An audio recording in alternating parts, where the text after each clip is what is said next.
നിങ്ങൾ തമ്മിലുള്ള റൊമാൻറ്റിക് സീനൊക്കെ വന്നപ്പോ നാണം തോന്നിയോ? ചമ്മലൊക്കെ ഉണ്ടായോ? ഞാൻ കണ്ടില്ലല്ലോ.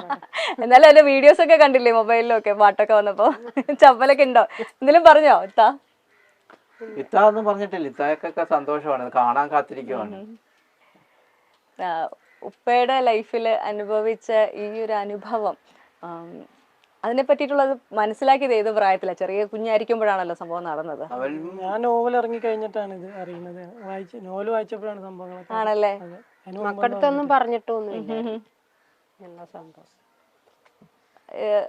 അപ്പൊ തോന്നിയിരുന്നോ എന്താ പറയാ, ഒരു മനുഷ്യന്റെ ലൈഫില് സംഭവിക്കാൻ പറ്റുന്നതിൽ ഏറ്റവും മോശമായ കാര്യങ്ങളെല്ലാം ഒരുപാട് കരഞ്ഞിട്ടുണ്ട്.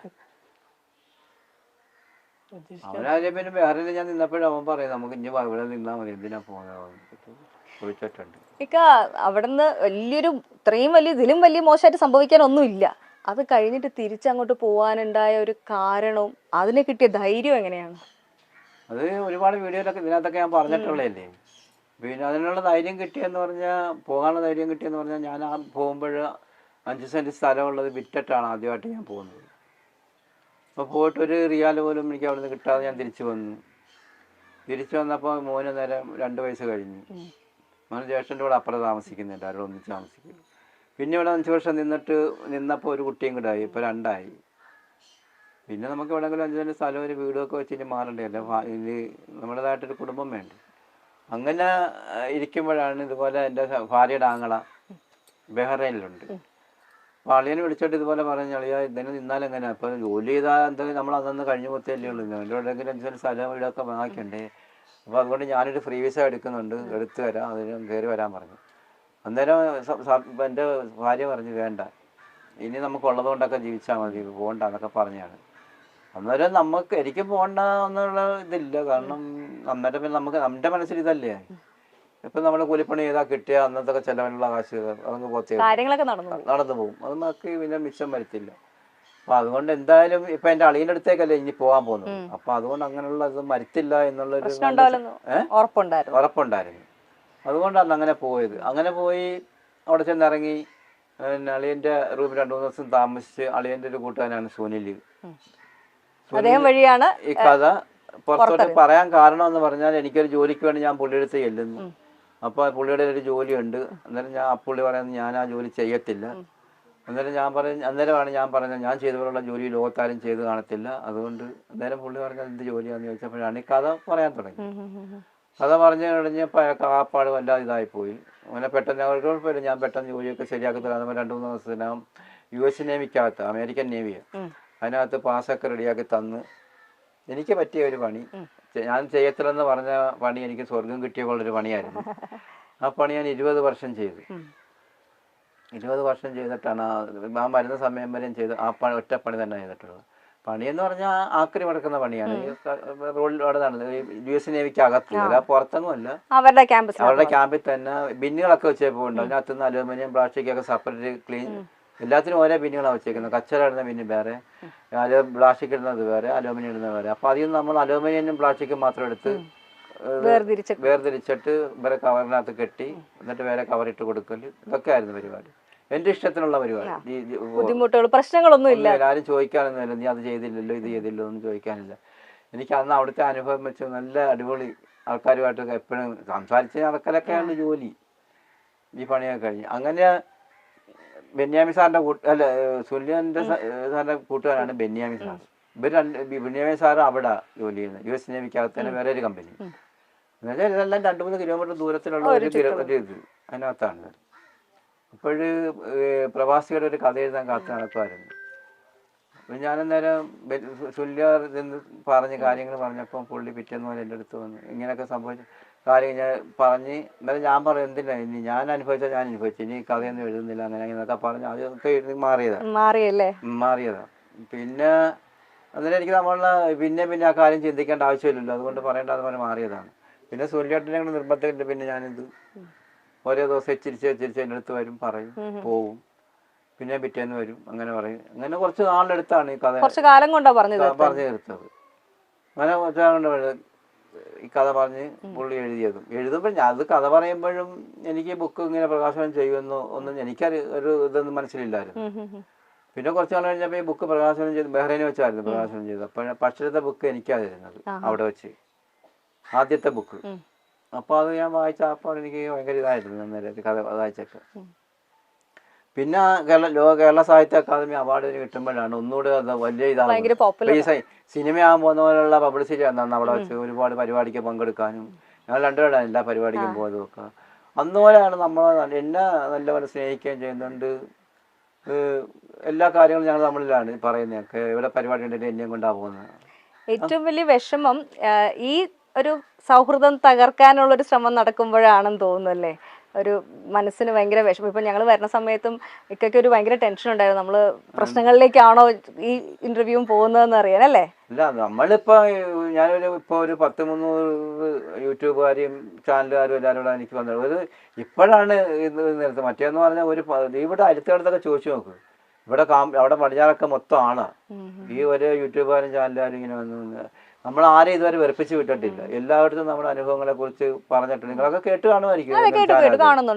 അപ്പൊ അല്ലാതെ നമുക്കൊരു വൈരാഗ്യവും മറ്റേതൊന്നും ഇല്ല. അവരുടെ അടുത്ത് പറയുന്ന കാര്യങ്ങൾ നമ്മൾ പറഞ്ഞു കൊടുക്കുന്നു, അങ്ങനെ പോകുന്നു. പിന്നെ ഇപ്പം ഇങ്ങനെയൊക്കെയുള്ള സംഭവങ്ങളൊക്കെ നടക്കുന്നത്. അന്നേരം പിന്നെ ഇപ്പൊ പടമൊക്കെ ഇറങ്ങി ഇതൊക്കെ ആയി വരുന്നത്. പിന്നെ ഇനി ഇന്റർവ്യൂ എന്തിനെ കൊടുത്തിട്ടൊന്നും ഇനി കാര്യമില്ല.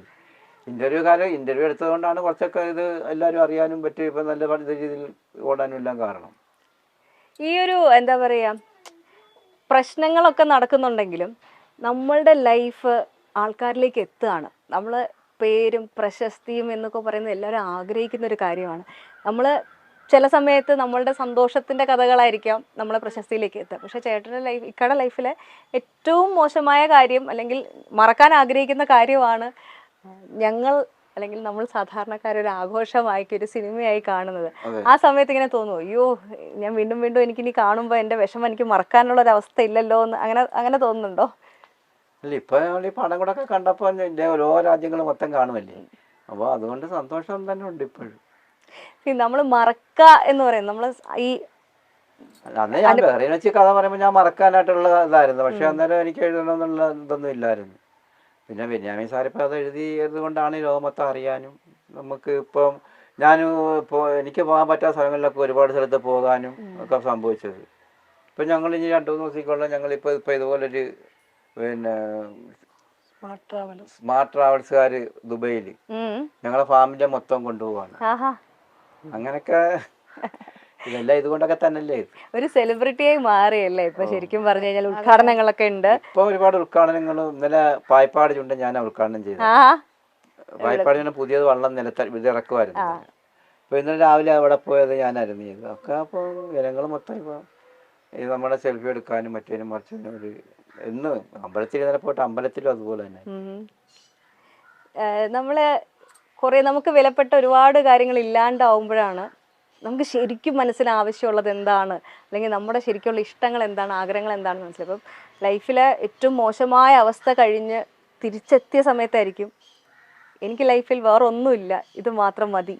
അങ്ങനെ എന്തെങ്കിലും ഒരു പ്രത്യേക സാധനം, ഒരു സ്വാതന്ത്ര്യമാണോ, നല്ല ഭക്ഷണമാണോ, അതോ കുടുംബമാണോ, എന്താണ് പെട്ടെന്ന് തോന്നിയത് എനിക്ക് വേറെ ഒന്നും വേണ്ട, ഈ ഒരു കാര്യം മാത്രം മതി, അങ്ങനെ എന്തെങ്കിലും തോന്നിയിരുന്നോ?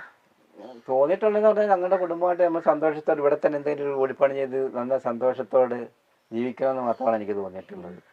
ഞാൻ അന്ന് അവിടുന്ന് പിന്നെ ചാടി വന്ന് ഇവിടെ വീട്ടിൽ ആദ്യമായിട്ട് വന്ന് കയറുമ്പോൾ എൻ്റെ വാപ്പ ഉണ്ടെന്ന്. വാപ്പ വന്ന് പറഞ്ഞിട്ട് മോനെ നീ നിന്റെ വാപ്പ വന്നെന്ന് പറയുമ്പോൾ നിന്റെ വാപ്പ എന്ന് പറയുന്നത് പറഞ്ഞ് തിരിച്ച് ഒന്ന് പോയി. ഇതൊരു മുട്ടയടിച്ച ഒരാളാണെന്നും പറഞ്ഞ് ആ ചെറിയ പ്രായത്തിൽ. പക്ഷെ എന്നാലും എനിക്കതല്ലായിരുന്നു. കാരണം ഞാൻ അത്രയും നാളവിടെ ജോലി ചെയ്തും ഒരു മോനോട് ഒരു മുട്ടായി പോലും അവന് കൊടുക്കാൻ പറ്റാത്ത ഒരു ഭയങ്കര ഒരു വിഷമം അന്നേരം എനിക്ക്. നമ്മളത് കരഞ്ഞു പോയി അന്നേരം അതൊക്കെ. ഒരു ഭയങ്കര ഫീലിംഗ് അതൊക്കെ അന്നേരം. പിന്നെ എനിക്ക് ദൈവത്തിൻ്റെ അനുഗ്രഹം കൊണ്ട് ഞാൻ 10 പ്രാവശ്യമെങ്കിലും പറഞ്ഞ് പോയിട്ട് അവൻ്റെ കാര്യങ്ങൾക്ക് ഇഷ്ടം പോലെ കൊടുക്കാൻ പറ്റാത്ത കാര്യങ്ങൾ സാധിച്ചൊരു സന്തോഷമുണ്ട്. നമ്മൾ ഒരു സമ്പാദ്യം ഉണ്ടാക്കുക എന്നുള്ള ഉദ്ദേശത്തോടുകൂടി ലൈഫ് ഒന്ന് സെക്യൂർ ആക്കാൻ വേണ്ടിയിട്ടാണല്ലോ ജോലിക്ക് പോകുന്നത്.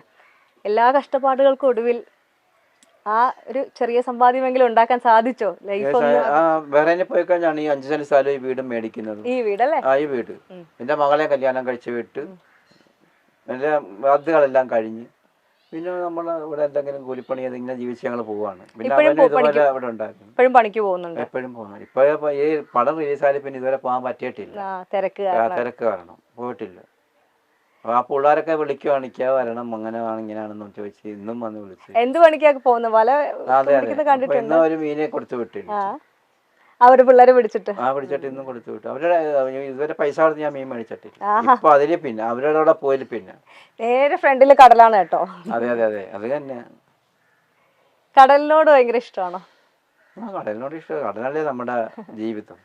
ഗൾഫിൽ പോണതിന് മുന്നേ കടലിൽ പണിക്ക് പോകും. കടലിലെ പണി എന്ന് പറഞ്ഞാൽ ഈ മീനൊക്കെ ഉണക്കുന്ന ജോലിയാണ് എന്റെ വാപ്പായ്ക്ക് വെക്കുക. ഒന്ന് ഇതുപോലെ ഒന്നുമല്ല, കടപ്പുറം അങ്ങ് വരെ ഉണ്ട്, കല്ലുമൊന്നും ഇല്ലായിരുന്നു. ഇവിടെയൊക്കെ വള്ളം പിടിക്കുന്ന സ്ഥലങ്ങളൊക്കെ ആയിരുന്നു. അപ്പോൾ അതൊന്നും മീനുകളൊക്കെ ഉണ്ട്. ഞങ്ങൾ അന്നേരം ചെറുപ്പത്തിലതൊക്കെ ആയിരുന്നു. അതുകൊണ്ട് അന്നത്തെ ആ ബുദ്ധിമുട്ടൊക്കെ കൊടുത്ത് വിദ്യാഭ്യാസം വലുതായിട്ട് കൊണ്ടുപോകാൻ പറ്റിയിട്ടില്ല. മക്കളോട് പറഞ്ഞു കൊടുത്തിരുന്നോ ഇതേപോലെ ബുദ്ധിമുട്ടൊക്കെ ആയിരുന്നു, നിങ്ങൾ പഠിക്കണമെന്ന് പറഞ്ഞു കൊടുത്തിട്ടുണ്ടായിരുന്നു. ആൾക്കാരുടെ മനസ്സുകളെ മരുഭൂമി കണക്കെ പൊള്ളിച്ച ബെന്യാമിന്റെ ആടുജീവിതം അഭ്രപാളികളിൽ എത്താൻ മറ്റാരെക്കാളും ഏറെ ആകാംക്ഷയോടെ കാത്തിരുന്ന ഒരാളുണ്ട്. അത് യഥാർത്ഥ കഥാനായകൻ നജീബ് തന്നെയായിരുന്നു. ആലപ്പുഴ ആറോട്ടുപുഴ പത്തിശ്ശേരിൽ ജംഗ്ഷന് തെക്ക് ഭാഗത്ത് തറയിൽ വീട്ടിൽ ഷുക്കൂർ എന്ന വിളിപ്പേരുള്ള നജീബിന് ഇത് കഥയല്ല, തന്റെ ജീവിതം തന്നെയാണ്. മരുഭൂമിയിൽ താൻ കരഞ്ഞു തീർത്തതും വായനക്കാരെ കരയിച്ചതുമായ ജീവിതത്തിന്റെ ദൃശ്യാവിഷ്കാരം കാണാൻ നജീബും കാത്തിരിക്കാൻ തുടങ്ങിയിട്ട് നാളേറെയായിരുന്നു. പിന്നീടാണ് ആ സിനിമ അഭ്രപാളികളിൽ എത്തിയതും. എന്നാൽ അതിനുശേഷം എത്തിയത് നിരവധി വിവാദങ്ങളും വിമർശനങ്ങളും ഒക്കെയാണ്. നജീബിന്റെ ജീവിതം ഇന്നും സത്യം പറഞ്ഞാൽ വളരെ വലിയ സാമ്പത്തിക സ്ഥിതിയിലൊന്നുമല്ല. സാധാരണക്കാരായ ഒരു കുടുംബം തന്നെയാണ് അദ്ദേഹത്തിൻ്റെത്. തന്റെ കുടുംബം ചെയ്തു പോകുന്ന ജോലികളൊക്കെ തന്നെയാണ് ഇന്ന് ബെന്യാമും നാട്ടിൽ ചെയ്തു പോകുന്നത്. ബെന്യാമിന്റെ ആടുജീവിതം മരുഭൂമിയിലെ നജീബിന്റെ തീക്ഷ്ണമായ ജീവിതത്തെക്കുറിച്ചാണ് പറയുന്നത്.